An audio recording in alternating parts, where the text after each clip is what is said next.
Hey, I'm Kevin, the student pastor at Shorewood Church again. Thanks for listening to our message. We strive each week to bring you relevant, practical, biblical teaching that meets you where you are. To find out more about us or what's going on at the church, head on over to scog.com or download the app. Hope you enjoy the message. Good morning. This is it, the final Hall of Fame message of this series. It's been a doozy. That also means summer's over. This has been the summer series. And we've had a great time exploring some of the people of the Old Testament, some guys and girls who had some huge legacies. And so this has been all about the Hall of Fame, leaving a legacy. How do we apply that to our own lives? How do we leave a legacy? And so today we're going to talk about one guy who I think leaves a huge legacy, but it's also what he leaves kind of because he loses what actually makes him so amazing in the Bible. About halfway, 3/4 of the way through his life, he all of a sudden kind of starts making wrong choices, and the legacy is tainted. There's a lot of times probably in our own lives where I had that, and then I didn't have it. I thought I had it. I don't have it anymore. And so people in the Bible are so relatable because for you and for me, we can have a good week and we can have a bad week. We can make a series of good choices followed by a series of unfortunate events, right? And so we're all there in that. We kind of walk in that step, and that's what this character does as well, this guy. And so we want to learn from him and glean from him as much as possible, because I want to make the first half of his life. I want to do that. I don't want to do the back half of his life, okay? So then the guy we're talking about today is a guy named Solomon. He is David's son. He is the second child of Bathsheba and David. We talked about that a little bit earlier, but he is going to become king after David passes away. And he is the heir apparent to this fantastic king of Israel. So Solomon looks this right in the face and goes, uh-oh. Have you ever, maybe you really wanted a job? You really wanted a responsibility? My kids really wanted an allowance. And we fought that for years now. No, you're not getting an allowance. I'm not paying you to live, to be alive. So now they've got an allowance. They just started getting it when school started. But they have to do some significant chores associated with it. And then they get graded every night. If they don't do what we have asked them to do, they don't get the allowance for that day. So it's not a week-long thing. It's just you didn't get the whatever it is for that day. And so it becomes really nice about 7:30 at night. Hey, you're in serious danger of not getting your allowance today. Rats scurry and things get cleaned all of a sudden, right? The dishes get done, hopefully to standards that are mildly acceptable. And but they've got some stuff they've got to get done in that. And I forgot my point that I was supposed to be teaching about the chores, but there was one there. Yeah, he's gaining responsibilities. Thanks, babe. I'm glad you're in here. See, my preaching would be way better if she got to be in here more instead of with the kids all the time. But it starts to gain responsibility. Solomon is in the same spot. He's starting to gain these responsibilities. He's looking that responsibility in the face and going, oh my goodness, this is huge, right?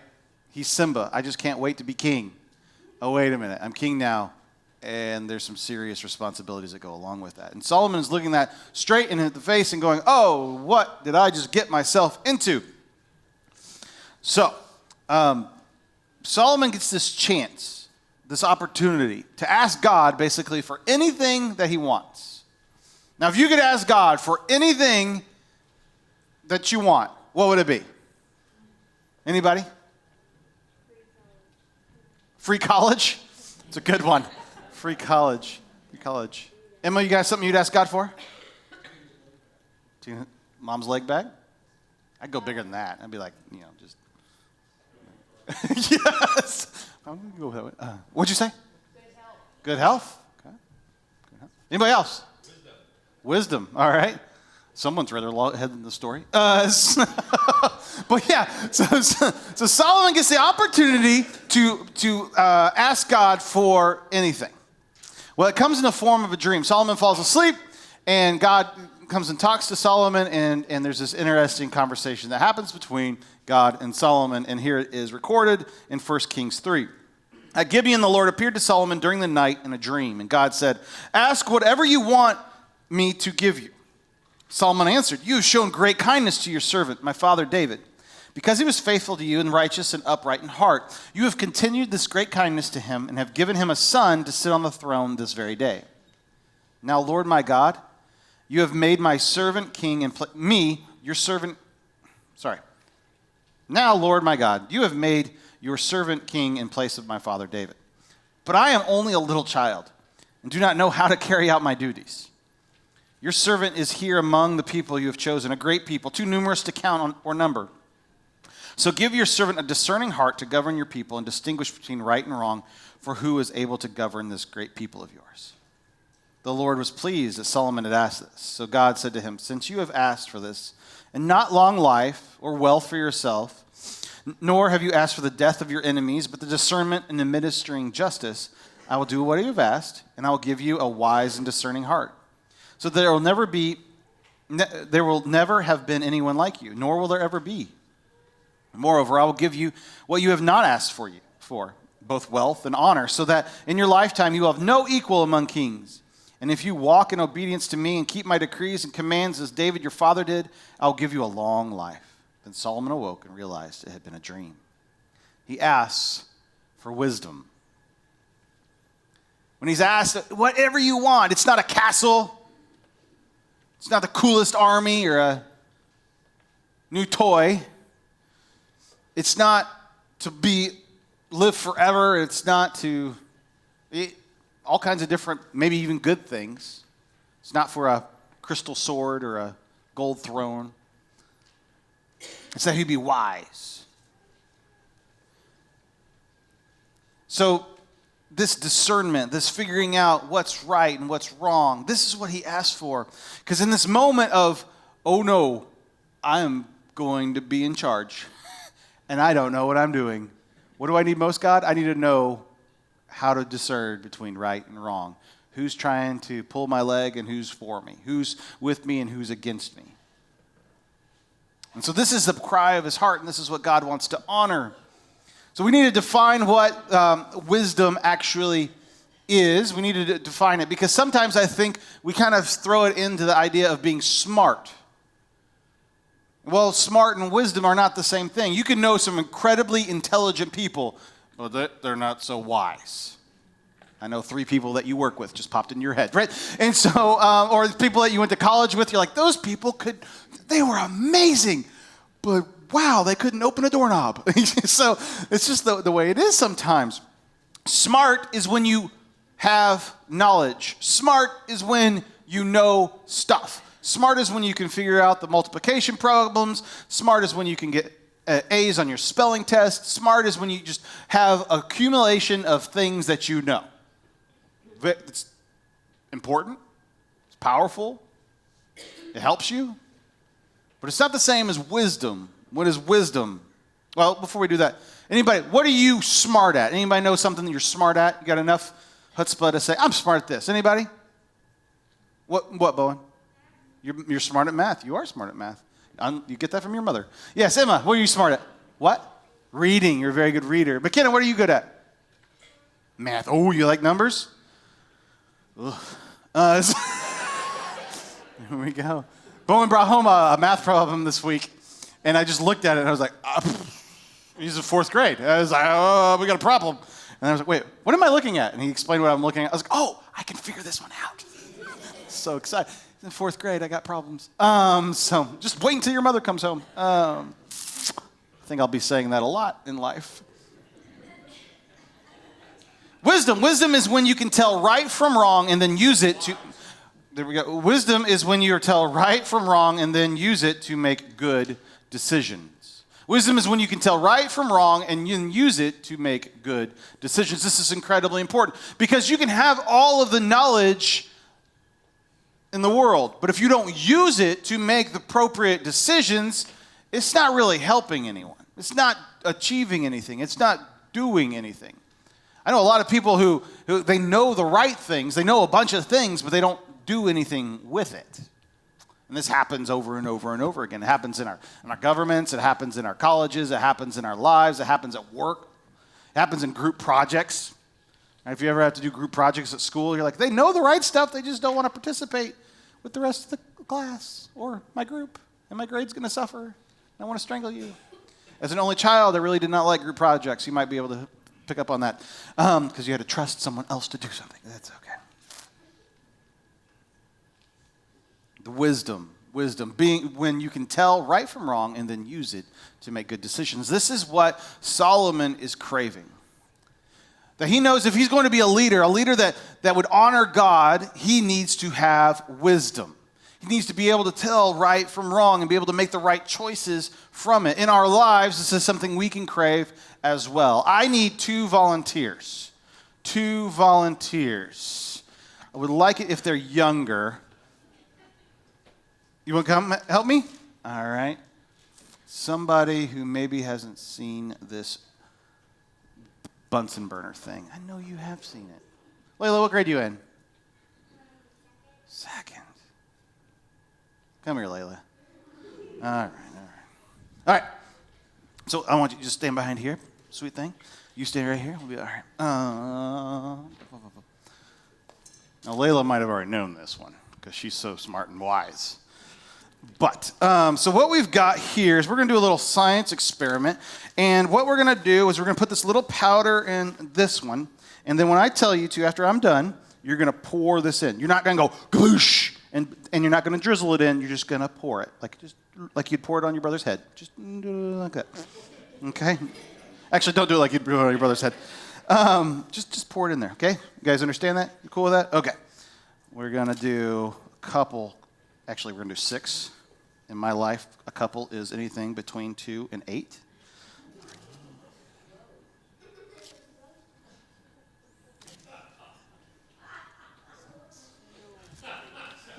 And so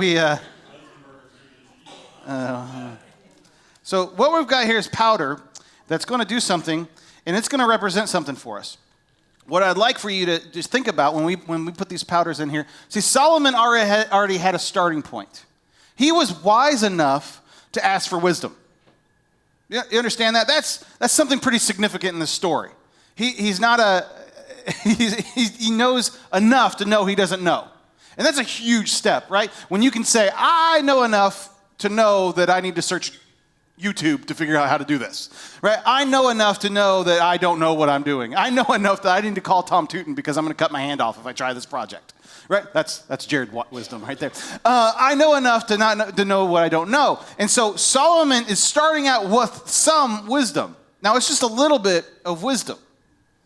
Now, we all start out with a certain kind of way God has wired us, and maybe the experiences of life. He's wired us with some sort of gifts. And maybe it's compassion, maybe it's mercy, maybe it's a little wisdom, maybe it's a little, just you're extra sensitive to love and to caring for people.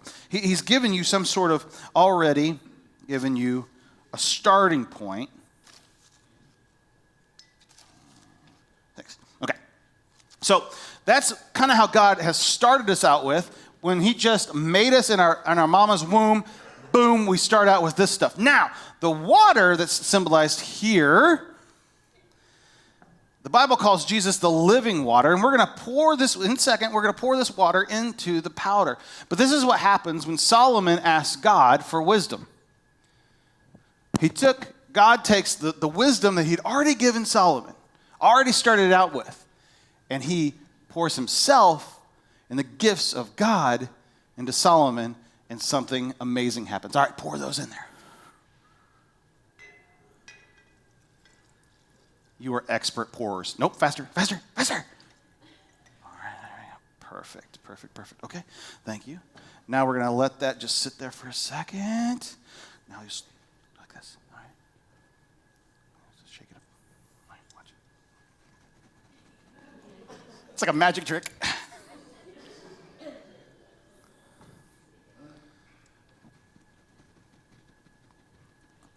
All right. Now, as that absorbs more and more and more of the powder, it just gets fluffier and fluffier and fluffier as little fake snow. Now, I did this once with my youth group back in Georgia, and they had never seen snow. And so some smart senior high boys, some of this fell on the ground, and they picked it up and started eating it. And then they were complaining about how their stomach was hurting. That was not very wise. Because what this does is absorbs moisture, and when that happens to be in your stomach, there's just some bad things are happening. Anyway, that's for free. So you see, when we take that little bit of what we have, maybe our wisdom, maybe our care, maybe our love, maybe our mercy, and then God's amazing power is interjected into it. When he pours himself into us, it explodes and expands. Isn't that crazy that was just 6 little spoonfuls of that white powder and it filled up this whole mason jar? This is what happens in Solomon's life when he asks for wisdom. When he says, God, make me your vessel, take me, help me do this. And this is what happens. He is full of God's power and wisdom. Thank you, girls. Give them a hand.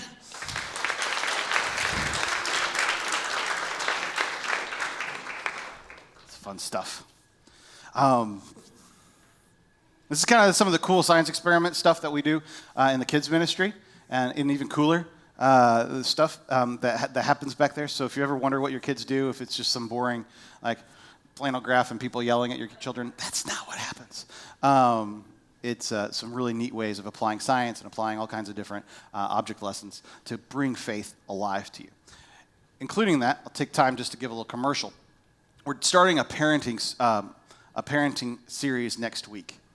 And it's going so well. The research for the parenting series that Kelly this week on Tuesday says, can we not do a parenting series? Can we just do one day? Because if I say, hey, I'm going to do a parenting series, that means like Satan's like, oh, you think you know enough about parenting to pull this off? And all kinds of crazy stuff starts happening. And our kids act like chickens with their heads cut off. Sorry, you guys do, but that's it just happens. But we're doing a parenting series. Not to say that pastors got everything figured out in parenting. It's just like, hey, this is what we're trying to do, and this is what God has gifted us, this huge, amazing, beautiful gift of parenting to try to pour into these kids. And whether they are 0 to empty nest, or how you want to partner and love on your nieces and nephews or any other kids that you see around you, that's what we're going to be covering in that series. Okay, done with the commercial. Sorry. But the cool thing about this is God takes Solomon's little bit that he has to offer. Now, he's got a lot of natural gifts. He's the son of David. He grew up in the throne room of David. He saw politics happen. He saw things go on. He saw how warlords would come in and go. He saw how alliances needed to be made. He saw all of that, right? He's got natural aptitude. But what he has even more, he saw all the trouble that David had and said, you know what I need, God? I need the knowledge to figure out who's two-faced, who's a jerk-face, who's got my back, who doesn't have my back? How do I navigate all the things that I've got to do? Because I watched my dad do it, and he went through this, and I don't have that. Like, he made good choices, and I don't have that. He navigated through a civil war, and I don't know how he did that. Right? And so he has the humility to say, God, I need wisdom. And in our own lives, I think sometimes it just takes us to humble ourselves enough to say, God, will you take the natural gifting that you've already given me and pour your power into it?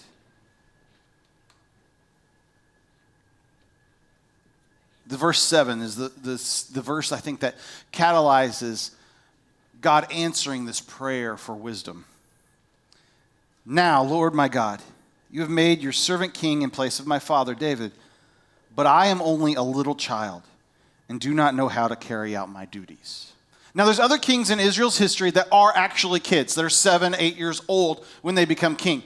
Solomon is a grown man, but he has a very key thing when he's approaching God for this request. He has humility. I am a little child. I don't know what I'm doing. I don't know how to do this, and I need your help. And in this humility comes, God says, oh, I can work with that. I can work with that. Humility, not knowledge, is the key to wisdom. Humility, not knowledge, is the key to wisdom. Knowledge just means you know stuff. Well, there's people I know that have like schematics memorized. I have a friend right now who tomorrow is going to go into one of the nuclear plants around here and redo a very important piece.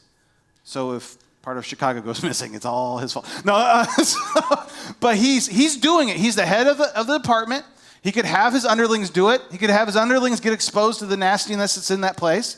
But he said, no, I'll do it because I know I've been doing this for 20 years. I know what the material looks like. I know what the equipment looks like. I know where the bolts go. I can do this in my sleep, and I feel I've got that.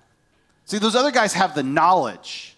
They've been studying the schematics. They've all been trained. They've done this hundreds of times in their sleep because that's how important the job is. But this gentleman's got the wisdom to say, you know what, I've been there before. I've seen it when I had a problem. I'm going to do it. And that's kind of the difference. Is to say, you know what, I have the knowledge in my head, but I got to go do that. Because I know when the challenges happen, what I can respond to when challenges happen. And that's where wisdom comes from. Humility, not knowledge, is the key to wisdom. Knowledge is knowing what to do. Wisdom is knowing the right thing to do, but humility will lead your knowing into doing. Humility will lead your knowing to doing. Humility is a trait we can chase to see this blessing happen in our life.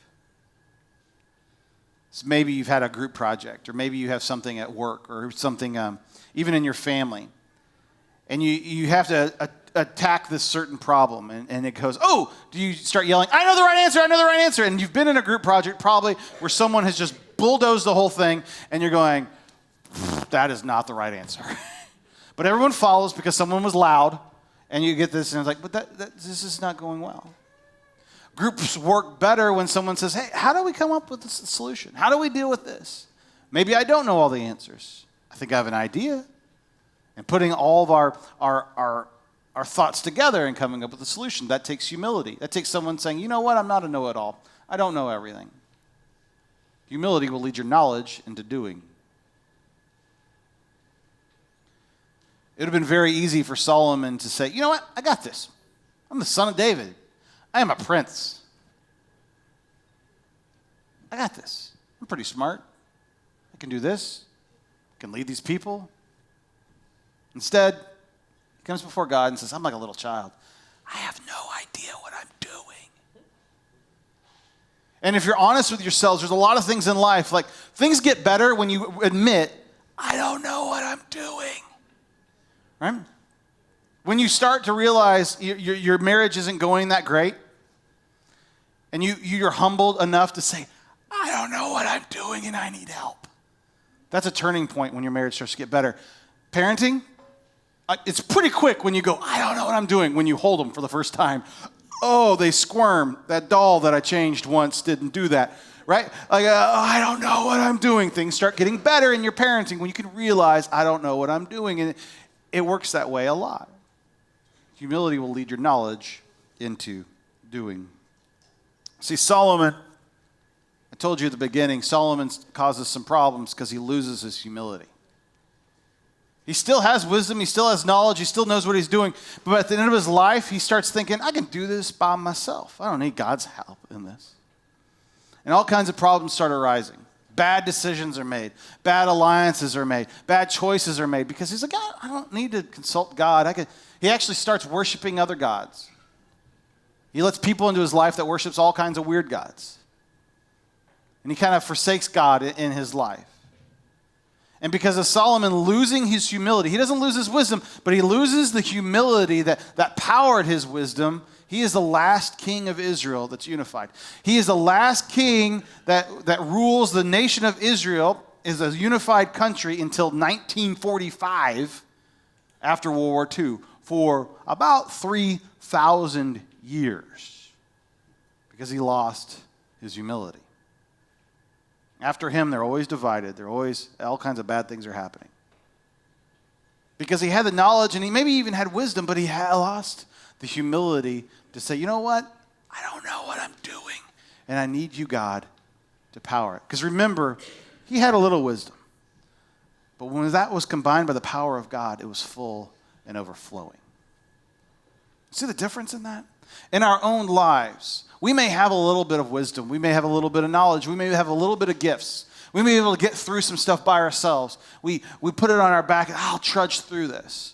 But when we have the humility to take whatever it is in our life and say, God, I need your help. I need to put this in your hands. Amazing, fantastic things can start to happen. Because God is a God who says, oh, give me that. I'll take it, and I'll do more than you ever can realize. This is what when we look at the stories of Jesus feeding the 5,000. Oh, you brought a little Lunchable. That's cute. Give it to me. I'll break, and boom, now I can feed 5,000 people with your Lunchable. Over and over and over again until we get to the point and say, God, I don't have everything put together. I don't have it, what it takes to do this the way I think I should. God says, that's okay, I do. That's okay, I do. We are trained so much in life to go, you know what, I can do it myself. I have a 2-year-old. It is acceptable for my 2-year-old to say, I do it myself. It is not acceptable for a 42-year-old to say, I do it myself. Okay? Because that's a toddler behavior. She's trying to figure this out for the very first time, how to shut and open a door. Got it. For maturity's sake, for 10-year-olds, for 12-year-olds, for 18-year-olds, for 42-year-olds, for 88-year-olds, it's not mature to say, I do it myself. You know how to open and shut a door. You got to work with it. To have the humility to say, where, God, can you work in my life to make this better and to expand it and to overflow it? I'll give you the little that I have so that you will grow me and grow inside me. Please pray with me. God, this morning we are busy trying to gain knowledge. We've gone back to school. We're taking our classes. We're taking our tests. We're busy consuming knowledge, but Lord, let us not forget about wisdom. And in this moment that we seek your face to say, what is the difference between knowing something and knowing what's right and what's wrong? And that we would never forsake humility to know that we need you, even through all of our knowledge and all of our wisdom. Lord, will you take the little gifts we have and expand them with your power and your love? Will you give us mercy? Will you give us compassion? Will you give us wisdom? And will you expand our lives through them? God, I can't wait to see what you do in this church's life, in these kids' lives, in these people's lives, when we fully commit all that we have to you, and through your power and through your grace and through your mercy, you fill us up and you run us over. To love this community as you would have them loved. To reach people that you would have reached. To serve people that you would have served. Through you, Lord, we want to grow. We want to grow in our depth of love of you. We want to grow in our usefulness to you. Not our own little kingdoms, but in the kingdom of God. Thank you, Jesus, for who you are and what you're doing in our lives. Amen. Remember, next week we start our parenting series. It's going to be a blast. Normal Kids Ministry will resume next week, and we're going to have some amazing stuff planned for you in this fall. May the Lord bless you and keep you. May his face shine upon you all the days of your life. You are dismissed. Thanks for joining us at church this week, and a special thanks to all those who continue to support our mission through your generosity. You too can support our mission to reach, grow, and serve our community by giving on the website or through the app. To make sure you never miss out on a message, be sure to subscribe, and don't forget to hit that share button to spread the word. Have a great week.